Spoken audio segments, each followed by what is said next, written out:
இப்ப நான் இந்த திவ்ய தேசத்துக்குலாம் பாசுரம் சொல்ல போறது இல்ல. ஏன் நான் உங்களுக்கு அப்புறம் சொல்றேன். ஒரு திவ்ய தேசத்துக்கும் ஒரு பாசுரம் சொல்லின்னு வரேன் பாருங்க. இந்த திவ்ய தேசத்துக்கு சொல்ல போறது இல்ல. இப்ப நான் ஒரு வார்த்தை சொன்னேன். அந்த பெரிய காஞ்சிபுரத்துல இருக்கக்கூடிய அம்பாள் கோவில்னு இந்த வாமன கஷேத்திரத்தை சொன்னேன்னா அம்பாள் கோவில்ல சிவனுடைய கோவில் இருக்குன்னு சொன்னேன். இன்னொரு திவ்யதேசம் ஏகாம்பரேஸ்வரர் கோவிலுக்குள்ள இருக்கக்கூடிய திவ்யதேசம். ஒன்னும் அம்பாள் கோவிலுக்குள்ள பார்த்துட்டேன். நிலா திங்கள் துண்டத்தான் அப்படின்னு பேர் பெருமாளுக்கு. நிலா திங்கள் துண்டம். இங்க பெருமாளுக்கு நிலா திங்கள் துண்டம். நீங்க நேர சிவபெருமான் கோவிலுக்குள்ள போறேன். சிவனை சேவிச்சுட்டோம். அந்த சிவனுக்கு என்ன பெருமைன்னா அவர் பூமியால் செய்யப்பட்ட லிங்கம், பூலிங்கம் இல்லையா? பஞ்சபூதங்கள்ல பூமியால் செய்யப்பட்ட லிங்கம். அடுத்தது பின்னாடி ஏகாம்பரம் இருக்கும், ஒத்த மாமரம் இருக்கும்.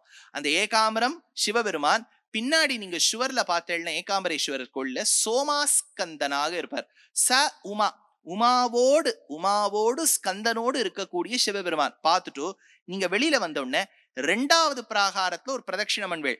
பிரதட்சிணம் பண்ணின் வர சமயத்துல ஒரு சந்நிதி இருக்கும். அந்த சந்நிதியில இருக்கக்கூடிய பெருமாள் நிலா திங்கள் துண்டம். இதுக்கு என்ன சரித்திரம்? அதான் சிவபெருமான் அம்பாளை சபித்து அம்பாள் பூமி தேவிக்கு பூமிக்கு ஒரு ஊசி முனையில நின்று காஞ்சிபுரத்துக்கு போய் காத கிள்ளி கழ்வான்னு சொல்லி அப்புறம் தாம் தவம் மேற்கொண்டு அந்த லிங்கத்தை பண்ணாளா? லிங்கத்தை பிரதிஷ்டை பண்ணும்போது சிவன் டெஸ்ட் பண்ணி பாக்குறாரு. அப்படியே தகதகதகான்னு எரிக்க வச்சுட்டாரு அந்த மாமரத்தை. அப்ப அம்பாள் சொன்னா, அவ ஹிமாலயாஸ்ல இவ்வளவு வருஷம் இருந்திருக்கா. ஏற்கனவே காஞ்சிபுரமே கொஞ்சம் ஹாட். இதுல வேற மரம் வேற பத்தி நெறியிருது. I can't take all this, பையா கிதர் ஹோ அப்படின்னா. உடனே பெருமாள் என்ன சொன்னார்? சந்திரமா மனசோ ஜாதகா, நான் தானே சந்திரனை படைத்தேன். உடனே சந்திரனை போல ஒரு குளிர்ச்சி கொடுத்தார். அந்த மரத்துக்கு கூட அந்த குளிர்ச்சி நன்னா இருந்து வெப்பமெல்லாம் போயிடுதான். நிலாவை ஒத்து கிரணங்கள் பொழிந்ததால் பெருமாளுக்கு நிலா திங்கள் துண்டம் அப்படின்னு பேர் ஏற்பட்டது. அந்த க்ஷேத்திரம் மந்தாதூதாத் ததனுமஹிதோ நிஸ்ருத சூடசண்டாது. சுவாமி வேதாந்த தேசிகன் ஹம்ச சந்தேஷத்துல இந்த க்ஷேத்திரத்தை பாடுறார். பார்ஷ்வே தஸ்யாஹா பசுபதி சிரஸ் சந்திர நீஹாரவாகி தூராத் பிராப்தம் பிரியசகமிவ துவாம் உபைஷஸ்திய வஷ்யம் கம்பாபாதா கமலவனிகா காமுகோ கந்தவாஹா. என்ன அழகான ஒரு காவியம். ஹம்ச சந்தேஷம்னு ஒரு காவியம். 110 ஸ்லோகங்கள். தேசிகன் 750 வருடங்களுக்கு முன்னாடி எழுதிய காவியம்.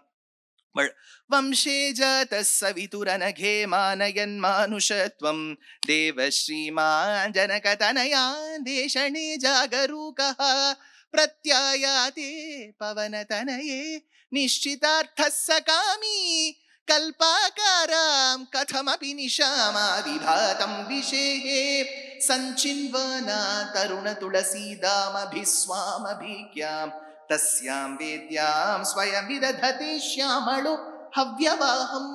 அழகு. நீங்க சம்ஸ்கிருதத்திலோ இல்லாட்டா காவியத்திலோ கொஞ்சம் உங்களுக்கு லிட்ரேச்சர்ல ஆசை இருக்குன்னு வச்சுக்கோ, கட்டாயமா இங்க இந்த காவியம் படிக்கணும்.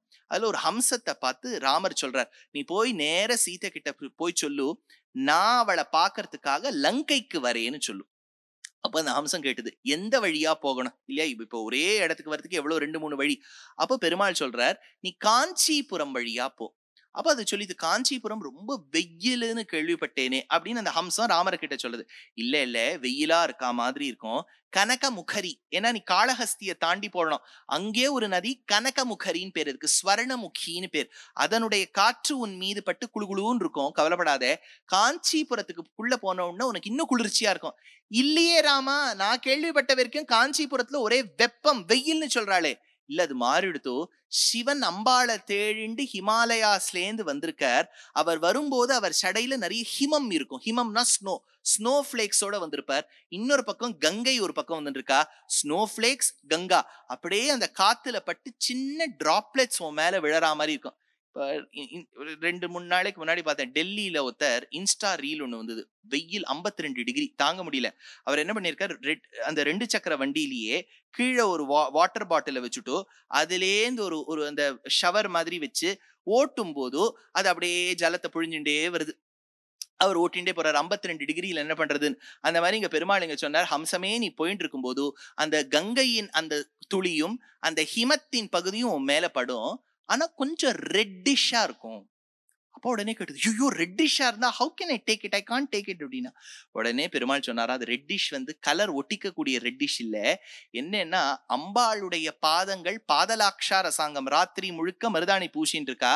அந்த அம்பாள் கிட்ட ஒருவேளை அபச்சாரப்பட்டுட்டோமோன்னு சிவபெருமான் ராத்திரி முழுக்க அவ தலைய தன் தலையில வச்சுட்டு இருக்கார். அதுல இருக்கக்கூடிய ரெட்டு பொடி எல்லாம் பட்டு அந்த கங்கையோடு கலந்து விழும். அது பகவத் பிரசாதமா எடுத்து நீ பறந்து போ அப்படின்னார். அதுதான் தேசிகன் எடுத்தார். அப்பேற்பட்ட உத்தமமான க்ஷேத்திரம் நிலா திங்கள் துண்டம் அப்படின்னு பேரு. ஆழ்வார் எடுத்தார்.